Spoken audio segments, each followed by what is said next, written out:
Hi, heute geht es um Methodik. Methodik bedeutet für uns ja letztlich nichts anderes, als uns der Frage zu widmen, kann man das, was bei den Techniken im Messer eigentlich passiert, kann man das irgendwie methodisch erklären? Die Frage lautet also, wie kann ich ihn treffen, ohne dabei getroffen zu werden? Nun, dafür gibt es eine ganz einfache Regel, die lautet einfach folgendermaßen: In dem Moment, wenn ich die Aktion mache, in der ich ihn treffen will, egal wo, was das auch sein mag, in dem Moment muss ich sicherstellen, oder es muss sichergestellt sein, dass ich nicht getroffen werden kann. Ja, wie kann man das anstellen? Es ist ganz einfach so, wir definieren jetzt mal etwas Abstraktes, das heißt, wir definieren dieses Messer als reine Angriffswaffe, ganz einfach. Und die Sicherheit, dass ich nicht getroffen werde, ist einfach die Distanz. Das bedeutet also, solange wir uns in dieser Mensur befinden, kann ich ihn nicht direkt erreichen und er kann mich auch nicht erreichen. Das heißt, ich bin schlicht und ergreifend sicher. Nun, wenn ich mit so einer Waffe den anderen treffen will, dann bedeutet das natürlich auch, ich muss die Mensur verkürzen. Das heißt, ich muss mich in diesen Gefahrenbereich hineinbewegen. Wenn ich das tue, ja, dann kann ich ihn treffen. Aber selbstverständlich kann er mich auch treffen. Und das ist genau das, was ich nicht wollte. Also stellt sich die Frage, welche grundsätzlichen Möglichkeiten gibt es eigentlich, das zu verhindern? Eigentlich gibt es zwei, mit denen man das beschreiben kann. Die erste ist die, dass man sich einen Zeitpunkt sucht, den anderen angreift und sich einigermaßen sicher sein kann, dass man in diesem Zeitraum nicht getroffen werden kann. Das zeigen wir jetzt mal ganz schematisch.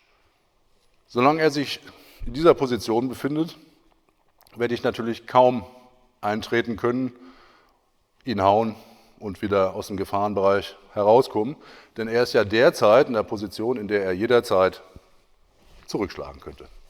Aber wenn er beispielsweise angreift und eine lange Bewegung macht und das immer wieder tut, dann ist es natürlich schon so, dass ich irgendwann mal einen Zeitpunkt finde, in dem ich rein kann und rechtzeitig wieder raus. Was war so unrealistisch? Zwei Punkte. Erstens, er hat natürlich auch die Möglichkeit, sich jederzeit mir zu entziehen, indem er sich in den sicheren Bereich bewegt, sprich einen Schritt rückwärts geht.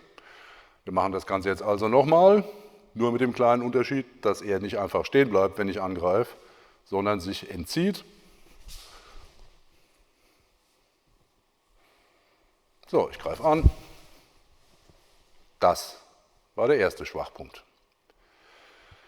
Der zweite Schwachpunkt ist natürlich der, dass dieses Tempo völlig unrealistisch war. Denn wie würde er wirklich zuhauen? Das ist, glaube ich, sichtbar, dass das nichts wird. Diese beiden Schwachpunkte sind zwar systemische Schwachpunkte in der ganzen Sache, aber das ist nicht komplett tot. Es ist deswegen nicht komplett tot, weil ich diese beiden Schwachpunkte durchaus reduzieren kann. Erstens, das darf nicht so lange dauern, wie es eben gedauert hat. Eine Möglichkeit ist, nicht seinen Kopf anzugreifen, sondern etwas, was näher liegt, zum Beispiel seine Waffenhand. Das zweite besteht darin, dass ich verhindern möchte, dass er sich entzieht. Nun, wenn ich ohnehin seine Hand angreife, dann werde ich das natürlich dann tun, wenn er haut, denn dann hat er Schwierigkeiten, sich zu entziehen. Er ist ja gerade im Vorwärtsgang. Wir zeigen es mal schematisch. Er greift an und ich schlage mit. Das hat jetzt einfach deswegen funktioniert, weil die Klinge ungefähr armlang ist oder eben etwas kürzer. Das heißt, ausgestreckt die doppelte Länge. Nur das hier ist ungeschützt. Das hier ist die Waffe. Diese Form des, nennen wir es mal asynchronen Arbeitens, das heißt, in den Gefahrenbereich hineingehen, zuschlagen, ja, und wieder abhauen. Der findet sich noch an etlichen Ecken. Er hat aber immer das Problem, dass er ziemlich riskant ist. Denn, noch einmal bitte, ich muss schon zusehen, dass ich außerhalb seines Wirkungsbereichs bleibe. Und ja, nochmal bitte, beispielsweise werde ich mich vielleicht so bewegen, ganz einfach, um das Ganze noch ein bisschen sicherer zu machen. Ja, welche Möglichkeit gibt es noch? Ich habe ja gesagt, dieses Messer betrachten wir erstmal als ja, eine abstrakte Angriffswaffe. Und was natürlich toll wäre, ist, wenn ich geschützt angreifen könnte.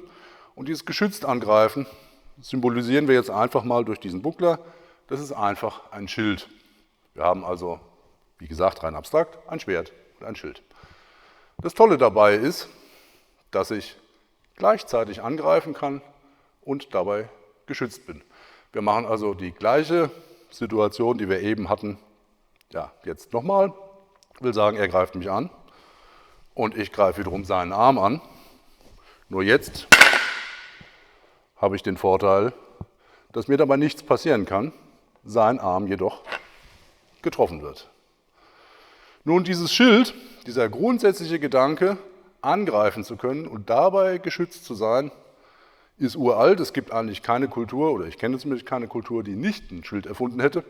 Und selbst bei Star Trek gibt es noch den tollen Schild, der die Enterprise schützt, während die Klingonen auf die Mütze bekommen. Ich habe, wie es in den Texten steht, nichts als ein Messer. Ich habe kein Schild, ich habe keine Panzerung, ich habe nichts als ein Messer. Nun kann ich trotzdem gedeckt angreifen. Gibt es eine Möglichkeit dazu? Naja, klar, denn dieses Messer oder ein Schwert ist grundsätzlich nicht nur eine Angriffswaffe, sondern sie ist auch eine Art Schild, zumindest kann ich sie als Schild verwenden. Auf gut Deutsch, ich kann ja versetzen oder parieren, wie man das auch nennen will. Das heißt, wenn er mich jetzt anhaut, kann ich versetzen. Und wenn dieses Messer sehr lang ist oder lang genug ist, dann kann ich sogar gleichzeitig versetzen und angreifen. Das allerdings ist abhängig von der Länge und natürlich wird der andere üblicherweise in der Realität nicht ganz so blind hineinlaufen. Das heißt, er wird etwas mehr auf seine Distanz achten und in dem Moment wird das eher nichts. Das Messer ist einfach zu kurz. Das bedeutet, diese Funktionalität, sich gleichzeitig schützen zu können und gleichzeitig angreifen zu können, die ist durchaus da, aber sie ist relativ eingeschränkt, zumindest im Vergleich beispielsweise ja, zu einem langen Schwert. Um mal ein Beispiel zu nennen, wo das passiert ist beim Überlaufen, nehmen wir an, er greift mich von links an. Dann bin ich hier geschützt, baue diesen Winkel auf und greife ihn an. Das heißt, ich habe gleichzeitig den Schild und gleichzeitig den Angriff, in diesem Falle mit dem Out. Was gibt es sonst noch für Möglichkeiten, diese Funktion des Schildes zu benutzen? Nun, ich kann das nacheinander machen, denn ich kann ja immer wechseln zwischen der Funktion als Schild und der Funktion als Angriffswaffe. Das bedeutet, wenn er mich haut, verwende ich zuerst die Funktion des Schildes. Ich bin jetzt geschützt. Dabei habe ich den Gefahrenbereich betreten, mir ist aber nichts passiert.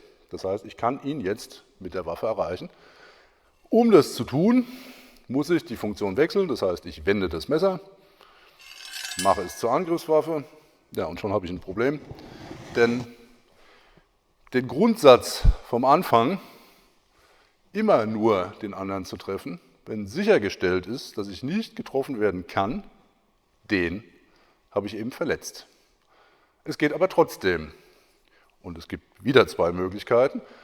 Möglichkeit 1 besteht darin, die Methode von ganz am Anfang zu wiederholen. Das heißt, mir ein Zeitfenster zu schaffen, in dem ich das tun kann, was ich tun will, nämlich ihn treffen, während er mich nicht treffen kann. Wir machen das Ganze nochmal. Er greift an. Ich betrete den Gefahrenbereich und jetzt schaffe ich mir das Zeitfenster, das ich brauche, um angreifen zu können. Jetzt ist es eine Angriffssituation und es ist gleichzeitig wieder ein Schild weil ich mich hinter dem Messer befinde. Das ist die eine Möglichkeit. Die andere Möglichkeit, und die ist ja eben für das Messer charakteristisch, ist die Tatsache, dass ich noch eine linke Hand habe. Die ist zwar kein Schild, das heißt, ich würde nicht so angreifen, denn dann ist sie kaputt, aber benutzen kann ich sie trotzdem, nämlich immer dann, wenn ich mindestens an seinen Arm komme. Es gibt auch durchaus Fälle, wo man in die Klinge greift, aber ideal ist es natürlich nicht. Der Idealzustand ist, dass ich mir seine Hand schnappen kann. Wir machen das Ganze nochmal. Er haut, ich schütze mich, betrete den Gefahrenbereich. Bevor ich dieses Messer nun wende, sorge ich dafür, dass die Situation so bleibt, wie sie ist. Und sie ist nun mal so, dass er mich jetzt nicht mehr effektiv angreifen kann. Er kann zwar ein bisschen rumrühren mit dem Messerchen, aber wirklich passiert nichts. Und naja, hier ist gerade Tag der offenen Tür. Also, ich verwende das Messer in einer defensiven Funktion. Ich sorge dafür, mit Hilfe der linken Hand, und die ist sehr, sehr wichtig, dass die Situation zu meinen Gunsten bleibt. Und dann erst greife ich an. Dieses Schema ist ja, unserer Meinung nach erstens charakteristisch für das Messer und zweitens, es findet sich an allen möglichen Ecken und Enden. Es ist einfach sehr, sehr häufig, weil es sehr gut funktioniert. Nochmal kurz die Länge. Die Länge spielt nicht nur eine Rolle bei dem Verwenden der Waffe in seiner doppelten Funktion, also dem gleichzeitigen Angreifen und dem gleichzeitigen Schützen. Die Länge spielt auch eine Rolle bei dem Einsatz der linken Hand. Der Grund ist einfach der, dass die linke Hand nicht gepanzert ist. Das heißt, ich werde, wenn irgendwie möglich, nicht in die Klinge fassen. Und ja, er kann natürlich jederzeit auch wieder abziehen. Und wenn ich ihn nicht rechtzeitig am Handgelenk erwische, könnte das schmerzhaft werden. Wir zeigen das einfach mal, also dieselbe Technik nochmal, nur mit etwas größerem Abstand. Er greift an. Ich trete nur so weit in den Gefahrenbereich rein. Und wenn ich jetzt versuche, seine Hand zu erwischen, passiert womöglich das. Dieses Problem wird natürlich immer größer, je länger die Waffe wird.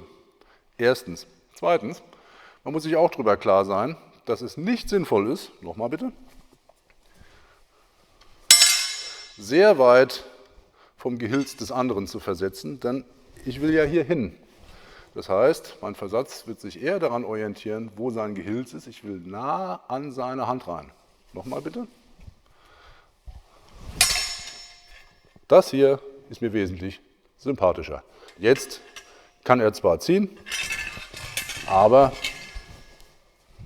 ich kann mein Messer wenden, ich kann es in eine Angriffswaffe verwenden und dafür sorgen, dass er mich nicht mehr ärgert.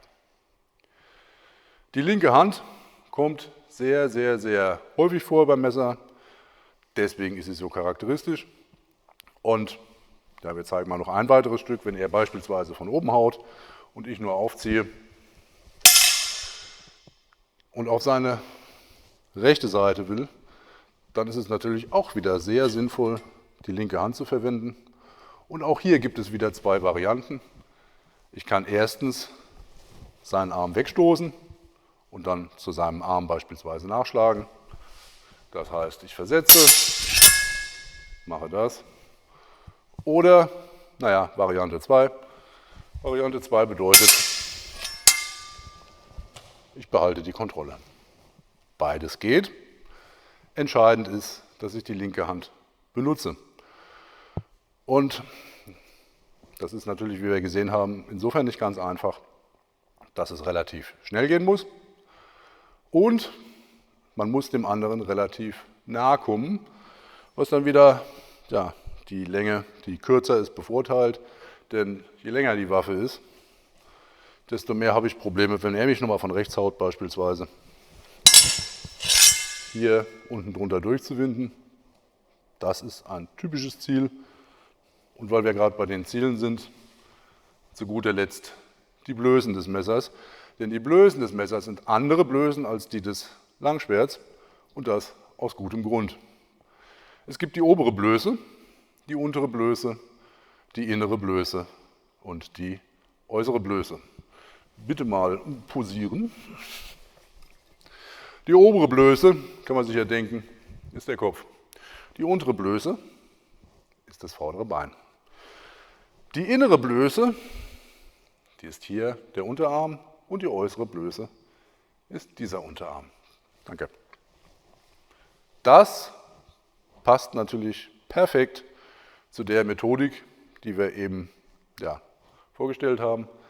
Es wird entweder der Arm angegriffen, deswegen die beiden vorderen Blößen, oder es wird der Kopf angegriffen oder es wird das vordere Bein angegriffen. Diese Angriffe jedoch passieren immer aus einer gedeckten Situation, das heißt, es wird zuerst eine Situation aufgebaut, die sicher ist, das heißt zuerst die Schildfunktion verwendet, um das mal so auszudrücken. Dann wird die Situation gesichert, sehr häufig unter Zuhilfenahme der linken Hand, und erst dann wird wirklich getroffen. Das ist eigentlich das ganze System, und ja, wenn man das übt, dann muss man lernen, sich darauf zu konzentrieren, dass man eben nicht versucht, den anderen zu treffen, denn wenn man nur versucht, ihn zu treffen, dann gibt es meistens einen Doppeltreffer, und dieses System ist eben so konstruiert, dass es möglichst keine Doppeltreffer gibt, denn ja, Panzerung habe ich keine und weiterleben will ich auch. Es war ja gerade so nett. Wir hoffen, es hat euch gefallen. Ich freue mich wie immer über ein Like oder ein Abonnement und bis zum nächsten Mal.